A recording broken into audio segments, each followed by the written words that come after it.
হাতে সময় একদম কম, তাহলে ব্রেকফাস্টে কি বানাবেন ভাবছেন? তাহলে মাত্র 10 মিনিটে ঝটপট এই রেসিপিটা বানিয়ে ফেলুন। বানানো যেমন সোজা, মাত্র দুটো উপকরণেই তৈরি হয়ে যায়, তাও আবার বাড়িতে থাকা উপকরণ দিয়ে।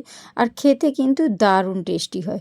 তো একবার হলো এই রেসিপিটা ট্রাই করবেন। নমস্কার বন্ধুরা, আমি মুনমুন। মুনমুন কিচেনে আপনাদের সবাইকে স্বাগত। প্রথমেই দেখুন, এই রেসিপিটা তৈরি করার জন্য আমি নিয়ে নিয়েছি 1 বাটি পরিমাণে গাজর, আর 1 বাটি নিয়ে নিয়েছি আলু, মানে কাঁচা আলু। আর গাজরটাকে দেখুন ঠিক এইভাবে সরু সরু লম্বা লম্বা করে কেটেছি। আমি আলুটাকেও ঠিক একই রকমভাবে কেটেছি। আপনাদেরকে তুলে বোঝাতে পারছি কি না জানি না, কিন্তু আলু আর গাজর কিন্তু এই রকমই একদম সরু সরু করে কেটে পরিষ্কার করে ধুয়ে একটা পাত্রের মধ্যে নিয়ে নিয়েছি। এবারে চলুন, গ্যাসের উপর একটা কড়াই বসিয়ে দিয়েছি, আর তার মধ্যে দিয়ে দিয়েছি বেশ কিছুটা পরিমাণে জল। আর জলটা যখন একটু গরম হয়ে যাবে, তখন কেটে রাখা গাজর আর কেটে রাখা যে আলু, সবগুলোই কিন্তু ওই জলের মধ্যে দিয়ে দিতে হবে। এবারে এই জলটা যখন একটু গরম হয়ে গিয়েছিল, তখন আমি একটু খুন্তি দিয়ে নাড়াচাড়া করে নিয়েছিলাম। তারপর এর মধ্যে আমি একটু দিয়ে দেবো সামান্য অল্প পরিমাণে লবণ। তো লবণের পরিমাণটা একটু কম করে দেবেন, কারণ পরে এখানে লবণ আরও অ্যাড করতে হবে। সেই জন্যই সামান্য অল্প, যাতে এগুলো একটু সেদ্ধ হয়ে যায়, সেই সেদ্ধ হয়ে যাওয়ার মতোই একটু পরিমাণ কম করে লবণটা দিতে হবে। তো এখানে দেখুন, সামান্য অল্প পরিমাণে একটু লবণ দিয়ে নাড়াচাড়া করে আমি কিন্তু আলু আর গাজরটাকে একটু সেদ্ধ করে নিতে হবে। তো এগুলো কিন্তু বেশি সেদ্ধ করে দিলে চলবে না। তো ঠিক কীরকম পর্যায়ে এই আলু আর গাজরটাকে সেদ্ধ করতে হবে, সেটাও কিন্তু আমি দেখিয়ে দেবো। তো এখানে গ্যাসের ফ্লেমটা একদম হাই ফ্লেমে রেখে একটু কিন্তু আমি আলু আর গাজরটাকে ফুটিয়ে নিচ্ছি, ফুটিয়ে একটু সেদ্ধ করে নিচ্ছি। তাহলে দেখবেন রেসিপিটা তৈরি করতে অনেকটাই সোজা হবে, আর সময়ও খুব কম লাগবে। তো এখানে দেখুন, আলু আর গাজরটা মোটামুটি ফুটতে শুরু করেছে, আর আলুটা মোটামুটি সেদ্ধ হয়েছে। তো দেখুন, এভাবে খুন্তির সাহায্যে কাট লাগালে এইভাবে আলুটা দেখুন টুকরো হয়ে কেটে যাচ্ছে। তার মানে আলু আর গাজরটা কিন্তু পারফেক্টভাবে সেদ্ধ হয়ে গিয়েছে। এবারে এখানে একটা ছান্তার সাহায্যে আলু আর গাজরটাকে আমি কিন্তু সম্পূর্ণ জলটা ছেঁকে নিয়ে আমি একটা পাত্রের মধ্যে তুলে নিচ্ছি। আর এখন গ্যাসের ফ্লেমটা আমি বন্ধ করে দিয়েছি, দিয়ে সম্পূর্ণ আলু আর গাজরটাকে ছেঁকে একটা পাত্রের মধ্যে তুলে নিচ্ছি। আর এখন দেখুন, সম্পূর্ণ আলু গাজরটাকে আমি তুলে নিয়েছি। তুলে নিয়ে এটাকে এখন ঠান্ডা করে নিতে হবে। তার জন্য এটাকে এখন একটা সাইডে আমি রেখে দিচ্ছি। তো ওটা ঠান্ডা হতে হতে আমি একটা ব্যাটার তৈরি করে নিচ্ছি। এখানে নিয়ে নিয়েছি 1 বাটি পরিমাণে ময়দা, আর ওই বাটিরই মাপ করে নিচ্ছি 1/2 বাটি পরিমাণে কর্নফ্লাওয়ার। তো এবারে এর মধ্যে একটু দিয়ে দেবো সামান্য অল্প পরিমাণে লবণ। আর এবারে শুকনো অবস্থায় ময়দা, কর্নফ্লাওয়ার আর লবণটাকে একটা হ্যান্ড মিক্সি দিয়ে ভালো করে মিশিয়ে নিতে হবে। রেসিপিটা একেবারে জলের মতো সোজা বানানো, আর আপনারা যদি একবার দেখেন যে কেউ বানিয়ে নিতে পারবেন, তবে খেতে অপূর্ব লাগে। তো এবারে দেখুন, বেশ কিছুটা পরিমাণে জল দিয়ে একদম পাতলা একটা ব্যাটার তৈরি করতে হবে। এই ব্যাটারটা একেবারে জলের মতো পাতলা হবে। তার জন্যই দেখুন, আমি একটু বেশি করেই জল দিয়ে দিচ্ছি প্রথম অবস্থাতেই। দিয়ে খুব ভালো করে একটা হ্যান্ড মিক্সি দিয়ে আমি কিন্তু ব্যাটারটা ভালো করে ফেটিয়ে নিচ্ছি। আর দেখুন, একদম পাতলা ব্যাটার তৈরি হবে। আর এই ব্যাটারটার মধ্যে যাতে কোনো রকম ময়দা দলা বেঁধে না থাকে, অবশ্যই সেটার দিকে একটু লক্ষ্য রাখবেন। তো দেখুন, আপনাদেরকে একটু তুলে দেখিয়ে দিচ্ছি ব্যাটারটা কীরকম ঘনত্ব হয়েছে। দেখুন, একদম পাতলা। এই রকমভাবেই কিন্তু ব্যাটারটা পারফেক্টভাবে তৈরি করতে হবে। তো এবারে দেখুন, আমি এরকম একটা পাতলা ব্যাটার তৈরি করে নিয়েছি। আর চলুন, আমি গ্যাসের উপর একটা ফ্রাই প্যান বসিয়ে দিয়েছি, আর তাতে 1/2 চামচ মতো আমি তেল দিয়েছি। তেলের পরিমাণটা আপনারা নিশ্চয়ই দেখে বুঝতেই পারছেন।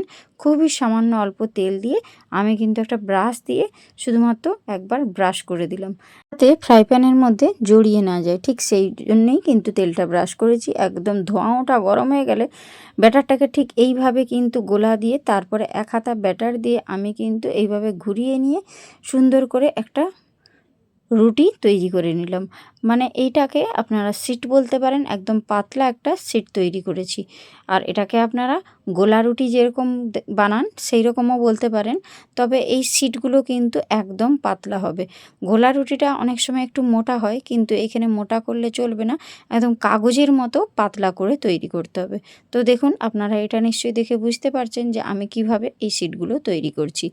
একদম কাগজের মতো পাতলা হবে, সেইভাবেই কিন্তু এটা তৈরি করতে হবে। তার জন্য জন্যই আমি ব্যাটারটা বলেছিলাম একদম পাতলা হবে। এভাবে শুধু 1 হাতা পরিমাণ ব্যাটার দিয়ে এবারে ফ্রাই প্যানটা একটু ঘুরিয়ে দিলেই দেখুন একদম সুন্দর পারফেক্টভাবে এই শিটগুলো তৈরি হয়ে যাচ্ছে। দেখুন আমি আবারও একটা তৈরি করে আপনাদেরকে দেখিয়ে দিলাম। এই পর্যায়ে আমি আবারও একটা তৈরি করেছি। এইভাবে 2 থেকে 3টে মতো আমি তৈরি করে দেখিয়ে দিলাম, যাতে আপনাদের বানাতে কোনো রকম অসুবিধে না হয়। আর এগুলো কিন্তু ফ্রাই প্যানের গায়ে একটুও জড়িয়ে যাচ্ছে না। জাস্ট প্রথমেই যে আমি 1/2 চামচ তেল ব্রাশ করেছি, ওই তেলেই সমস্ত শিটগুলো আমার তৈরি হয়ে যাচ্ছে। তো এখানে দেখুন সবকটা শিট আমার তৈরি হয়ে গিয়েছে, একদম কাগজের মতো পাতলা। তার জন্য আমি তুলে তুলে আপনাদেরকে দেখিয়ে দিচ্ছি যে কীরকম পাতলা হয়েছে। এই রকমই পাতলা করে এই শিটগুলোকে তৈরি করতে হবে। তো এবারে দেখুন আমি একটু ব্যাটার কিন্তু রেখে দিয়েছিলাম। তো এই ব্যাটারটা আমার পরে কাজে লাগবে। তো কি কাজে লাগবে সেটাও আমি আপনাদেরকে অবশ্যই পরে জানিয়ে দেব। এখন দেখুন আমি যে আলু আর গাজরটা সেদ্ধ করে রেখেছিলাম সেটা কিন্তু একদম ঠান্ডা হয়ে গিয়েছে। এবারে এর মধ্যে আমি কিছু উপকরণ অ্যাড করব, তাও আবার বাড়িতে থাকা উপকরণ।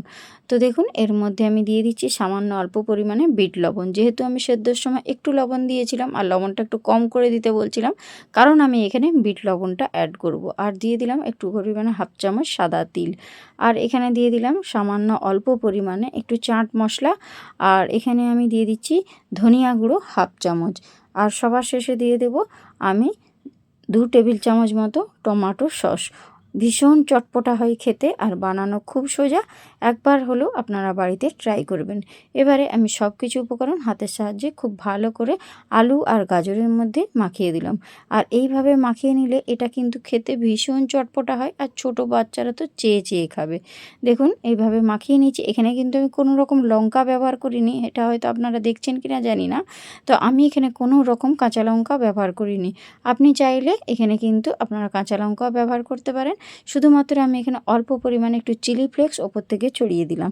এতে একটু একটু ঝাল ঝাল হবে, খেতে বেশ ভালো লাগবে। কারণ আমার বাড়ির বাচ্চারা কেউ কিন্তু ঝাল পছন্দ করে না, তার জন্য আমি কিন্তু লঙ্কাটা অ্যাভয়েড করে চলেছি। আর এখানে আমি একটা শিট নিয়ে নিয়েছি, নিয়ে কিন্তু এবারে আমি দেখুন ব্রেকফাস্টগুলো ঝটপট তৈরি করে নিচ্ছি। আলু আর গাজরটা যেটা আমি মাখিয়ে রেখেছিলাম এরকম একটা সাইড ধরে এরকম লম্বা করে দিয়ে দিয়েছি। আর আমি যে গোলাটা রেখেছিলাম সেই গোলা থেকে একটু একটু করে আঙুলের সাহায্যে নিয়ে আমি কিন্তু এরকম চারধারে বুলিয়ে দিচ্ছি। এটা কিন্তু সম্পূর্ণ আঠার কাজ করবে। এইরকম আপনারাও একবার বাড়িতে বানিয়ে দেখবেন, ছোট থেকে বড় সবাই কিন্তু চেয়ে চেয়ে খাবে। আমি কিন্তু এই রেসিপিটা সম্পূর্ণ নিরামিষ করছি, আপনারা চাইলে এখানে অবশ্যই পেঁয়াজ অ্যাড করতে পারেন। এভাবে একটা সাইড থেকে এরকম মুড়ে নেবেন। দেখুন পারফেক্টভাবে মুড়া হয়ে গিয়েছে। দেখুন একদম রোলটা পারফেক্টভাবে তৈরি হয়েছে। আর এই যে দুটো সাইড এইভাবে হাতের সাহায্যে চেপে দিলেই মুখটা সিল হয়ে যাবে, একদম লক হয়ে যাবে, একটুও খুলেও যাবে না। দেখুন একদম খুব সুন্দরভাবে একটা রোল আমার তৈরি হয়ে গিয়েছে। একই রকমভাবে আমি কিন্তু আবারও একটা তৈরি করে আপনাদেরকে দেখিয়ে দিচ্ছি। আমি এই যে আজকের রেসিপিটা সম্পূর্ণ নিরামিষ তৈরি করেছি। আপনারা যদি পেঁয়াজ খেতে চান তাহলে অবশ্যই পেঁয়াজ দিতে পারেন, তাতে কিন্তু কোনো সমস্যা নেই। আর নিরামিষেও ভীষণ সুন্দর হয়। আপনারা একবার বাড়িতে ট্রাই করবেন, তারপর আমাকে কমেন্ট বক্সে কমেন্ট করবেন।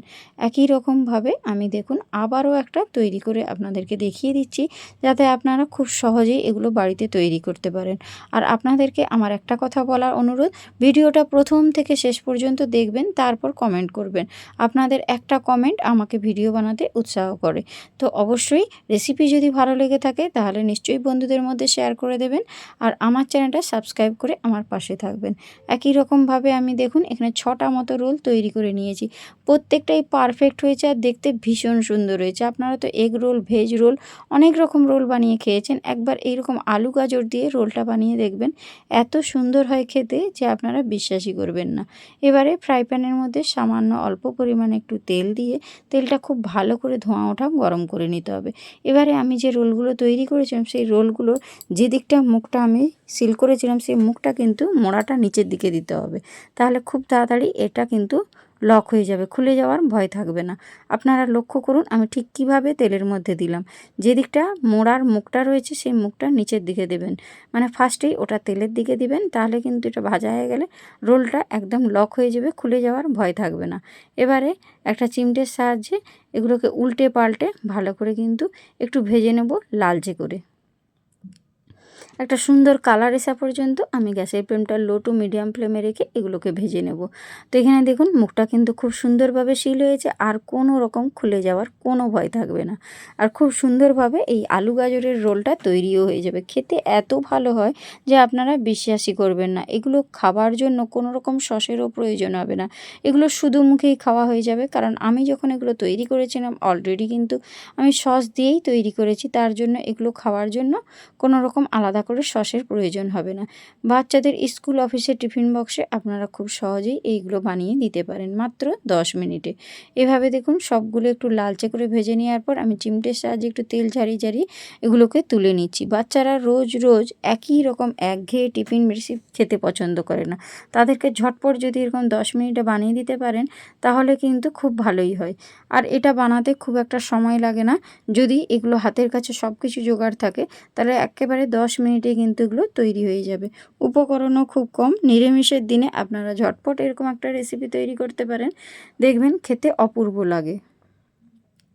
একই রকমভাবে বাকি যে 3টে রয়েছে সেই 3টেও কিন্তু সেম পদ্ধতিতে আমি ভেজে নেব। আশা করছি ভিডিওটা আপনাদের খুবই ভালো লাগবে, আর রেসিপি যদি ভালো লাগে অবশ্যই বন্ধুদের মধ্যে শেয়ার করে দেবেন। আর এতক্ষণ দেখুন আমি কিন্তু আপনাদেরকে একটাই কথা বারবার বলছি, ভিডিওটার অর্ধেক দেখে আপনারা কমেন্ট করবেন না, সম্পূর্ণ ভিডিও দেখে তারপরেই কমেন্ট করবেন। তো এখানে দেখুন সম্পূর্ণ আমার কিন্তু রোলগুলো ভাজা হয়ে গিয়েছে, প্রত্যেকটা রোল একদম লালচে করে ভেজে নিয়েছি। এবারেই কিন্তু তেল ছড়িয়ে একটা পাত্রের মধ্যে তুলে নিচ্ছি। দেখুন দেখতে কতটা লোভনীয় হয়েছে। এবার আমি একটা প্লেটের মধ্যে সাজিয়ে নিয়েছি, ভীষণ সুন্দর লাগছে দেখতে, খেতেও কিন্তু অসাধারণ লাগছিল এবং এগুলো বানানো খুব সোজা। তো আজকের এই আমার রোলের রেসিপিটা কার কার ভালো লাগলো অবশ্যই কমেন্ট বক্সে কমেন্ট করবেন। আপনাদের একটা কমেন্ট আমাকে কিন্তু ভিডিও বানাতে উৎসাহ করে। আশা করছি আপনারা বুঝতে পারছেন রেসিপিটা বানানো খুবই সোজা, একবার হলো বাড়িতে ট্রাই করবেন। আমি একটু কেটে আপনাদেরকে ভেতরটা দেখিয়ে দিচ্ছি, দেখুন একেবারে পুরে ঠাসা। তো আজকের মতো আমি ভিডিওটা এখানেই শেষ করব। তো আজকের মতো আসি বন্ধুরা, টাটা বাই বাই।